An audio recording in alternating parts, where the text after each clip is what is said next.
کشف سے تو یہ بات ہضم ہی نہیں ہو رہی کہ شمیم باجی اس قدر بدل چکی ہیں۔ چلو معافی مانگنے تک بات الگ تھی، اب تو کشف سے پوچھ کے اس کی پسند کے کھانے بھی بنانے لگی ہیں۔ سب نے مان لیا ہے کہ شمیم سچ میں اپنے ابا جی کے جانے کے بعد تبدیل ہو چکی ہے، لیکن کشف اور نسیم کو اس بات کا یقین نہیں آیا۔ کشف تو عبدالباری سے کہتی ہے کہ کچھ نہ کچھ گڑبڑ ضرور ہے، کیونکہ میں نے ہمیشہ شمیم باجی کی نفرت دیکھی ہے، یہ اچانک 180 کی ڈگری پہ جو چینج آیا ہے ہضم نہیں ہو رہا۔ لیکن عبدالباری کو تو اپنی بہن پہ آنکھیں بند کر کے یقین ہو گیا ہے، خاص طور پہ جب اس نے شمیم اور نسیم کی باتیں سنی ہیں۔ اب عبدالباری کو تو نہیں پتا کہ شمیم کو یہ بات پتا تھی کہ عبدالباری پیچھے کھڑا ہماری باتیں سن رہا ہے، اسی لیے بہت مومن بن کے نسیم سے کہہ رہی تھی کہ اگر رشتے جوڑے رکھنے میں اپنوں کے سامنے بڑوں کو تھوڑا جھکنا بھی پڑ جائے تو کوئی عیب نہیں۔ میں نے کشف سے اسی لیے معافی مانگی تھی کہ اس کا دل میری طرف سے صاف ہو جائے اور وہ میرے بھائی کو لے کے اس گھر سے کہیں اور نہ جائے۔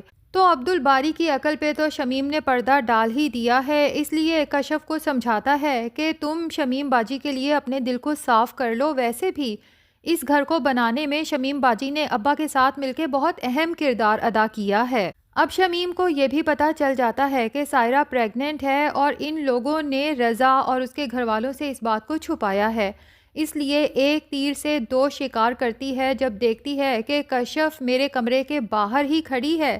تو فوراً اپنی اس دوست کو کال ملاتی ہے جس کے تھرو رضا اور سائرہ کا رشتہ ہوا تھا۔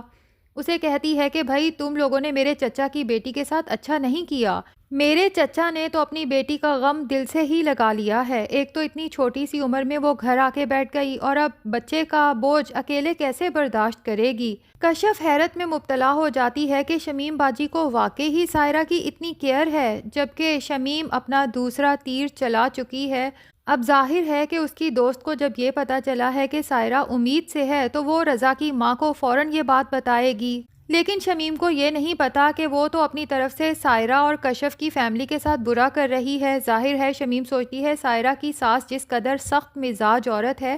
جب سائرہ واپس وہاں جائے گی تو اسے لگ پتا جائے گا، لیکن رضا کی ماں جو رضا کی اولاد دیکھنے کی خواہش میں تڑپ رہی ہے، جب اسے یہ خوشخبری ملے گی تو وہ تو سائرہ کو پلکوں پہ بٹھانے کو بھی تیار ہو جائے گی۔ خیر کشف کالج سے واپس آتی ہے تو شمیم باجی سے پوچھتی ہے کہ آج کھانے میں کیا بناؤں، تو شمیم کہتی ہے بھائی تمہیں کھانا بنانے کی کیا ضرورت ہے، پہلے ہی تمہاری پڑھائی اتنی مشکل ہے، تم آرام سے اپنی پڑھائی کرو، کھانا میں بنا لوں گی۔ نسیم تو حیران ہو جاتی ہے کہ یہ شمیم جس نے میٹ کو بھی اس لیے چھٹی کروا دی تھی تاکہ اس کشف پہ کام کا سارا بوجھ ڈال سکے، آج اسے اس کی پڑھائی کی اتنی فکر ہو گئی۔ نسیم کو تو اندر ہی اندر اب تشویش ہونے لگی ہے کہ یا تو شمیم باجی مجھ سے کچھ چھپا رہی ہیں یا ابا جی کے انتقال نے ان کے ذہن پہ بہت بری طرح سے اثر کیا ہے، کیونکہ شمیم باجی اور اتنی اچھی بن جائیں وہ بھی کشف کے ساتھ، ناممکن سی بات ہے۔ اب شمیم جو چاہتی تھی وہی ہوتا ہے۔ عبدالباری اپنے آفس سے گھر آتا ہے تو شمیم باجی یوں شو کراتی ہیں جیسے صبح سے کام کر کر کے ان کا برا حال ہو چکا ہے اور ابھی بھی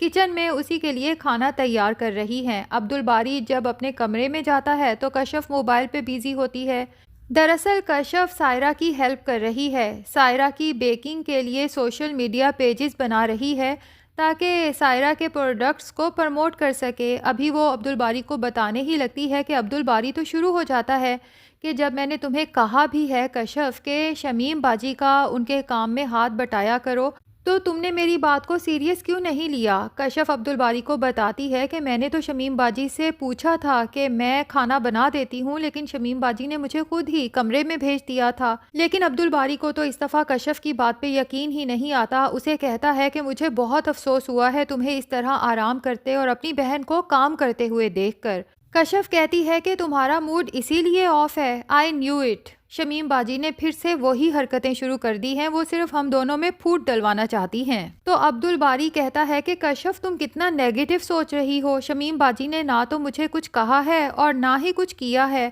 تم اپنے دل سے شمیم باجی کے لیے یہ سب باتیں نکال دو۔ یہ تو میں نے سب خود نوٹ کیا ہے اور میں نے تمہیں اسی لیے کہا تھا کہ شمیم باجی کا ہاتھ بٹا دیا کرو کام میں، لیکن تم یہاں فون پہ بیزی ہو۔ کشف نے تو عبدالباری کو کبھی بھی اس طرح سے اونچی آواز میں بولتے ہوئے نہیں دیکھا، پہلی بار جب اسے اس طرح خود پہ چلاتے دیکھتی ہے تو کشف کی آنکھوں میں تو آنسو آ جاتے ہیں۔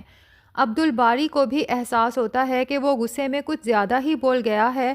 اور کمرے کے باہر کھڑی نسیم سب باتیں سن رہی ہے اور اب سمجھ بھی رہی ہے کہ یہ سب شمیم باجی نے اسی لیے کیا ہے، عبدالباری اور کشف میں پھوٹ ڈلوانے کے لیے۔ عبدالباری کی نظر بھی اچانک دروازے پہ پڑتی ہے تو اسے سایہ سا معلوم ہوتا ہے اور اسے لگتا ہے کہ کوئی باہر کھڑا ہماری باتیں سن رہا تھا۔ اب عبدالباری بھی سوچ میں پڑ جاتا ہے کہ نسیم باجی یا شمیم باجی کو ہماری باتیں سننے کی آخر کیا ضرورت تھی۔ نسیم جب شمیم کو جا کے بتاتی ہے کہ کشف اور عبدالباری میں آج پہلی بار لڑائی ہوئی ہے تو شمیم تو دل ہی دل میں بہت خوش ہوتی ہے، لیکن نسیم کے سامنے کچھ شو نہیں کراتی۔ اس دفعہ شمیم سوچ چکی ہے کہ نسیم کو بھی اپنا رازدان نہیں بنانا، کیونکہ لڑائی میں نسیم بھی شمیم کو انہی باتوں کے طعنے دیتی ہے۔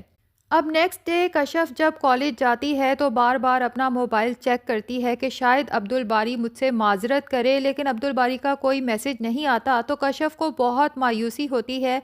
لیکن عبدالباری بھی بہت زیادہ پریشان ہے کہ اسے کشف سے اس طرح سے بات نہیں کرنی چاہیے تھی، اسی لیے سوچ لیتا ہے کہ آج گھر جا کے کشف کو مناؤں گا۔ اس کے لیے گجرے بھی لے کر جاتا ہے۔ اب عبدالباری سیدھا جب کشف کے پاس جاتا ہے، اسے اپنے ہاتھوں سے گجرے پہناتا ہے اور معافی مانگتا ہے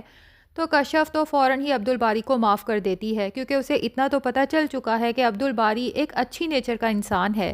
جبکہ نسیم دیکھ لیتی ہے کہ عبدالباری کشف کے لیے گجرے لے کے گیا ہے اور شمیم باجی کو کانوں کان خبر نہیں ہوئی، اسی لیے فوراً شمیم کے پاس شیطانی لگانے پہنچ جاتی ہے اور کہتی ہے بدلتا ہے رنگ آسمان کیسے کیسے، یہ وہی عبدالباری ہے نا جو اپنی ہر چیز سب سے پہلے لا کے آپ کو دکھاتا تھا۔ تو شمیم نسیم کے سامنے کوئی ری ایکشن شو نہیں کرتی، لیکن دل ہی دل میں سوچ لیتی ہے کہ میں بھی دیکھتی ہوں کتنے کو دن عبدالباری اس کشف کے نخرے اٹھاتا ہے۔ اور دوسری طرف رضا کے فادر جب اپنی بیوی سے کہتے ہیں کہ جو پیسے میں نے تمہیں رکھوائے تھے وہ مجھے چاہیے، ایک آدمی کو دینے ہیں، تو رضا کی ماں ساری الماری پورا کمرہ کھنگال مارتی ہے، لیکن پیسے وہاں ہوں گے تو اسے ملیں گے۔ اس کے ذہن میں فوراً رضا کی بیوی آتی ہے کہ ہو نہ ہو وہی مجھے شکل سے چور لگتی ہے اور پیسے اسی نے اٹھائے ہیں۔ فوراً رضا کے کمرے میں جاتی ہے اپنے شوہر کو لے کے اور رضا کا پورا کمرہ کھنگال مارتی ہے۔ رضا تو پریشان ہو جاتا ہے کہ امی کو آج ہو کیا گیا ہے، جبکہ شمائلہ کا دل تو مٹھی میں جکڑا جاتا ہے کہ آج وہ بری طرح سے پھنسنے والی ہے۔ اور بالآخر رضا کی ماں شمائلہ کی چیزوں میں سے وہ پیسے اٹھا کے رضا سے کہتی ہے کہ میں یہ ڈھونڈنے آئی تھی، یہ پیسے میں نے اپنی الماری میں رکھے تھے اور تمہاری بیوی نے وہاں سے چوری کر لیے۔ رضا کو تو یقین ہی نہیں آتا کہ اس کی بیوی چوری بھی کر سکتی ہے، جبکہ شمائلہ تو بہت پریشان ہو جاتی ہے کہ پتہ نہیں اب یہ لوگ میرے ساتھ کیا سلوک کریں گے۔ رضا کے فادر تو وہیں اپنا فیصلہ سنا دیتے ہیں کہ رضا اگر تم نے اس شادی کو رکھنا ہے تو اپنی بیوی کو لے کے یہاں سے دفع ہو جاؤ،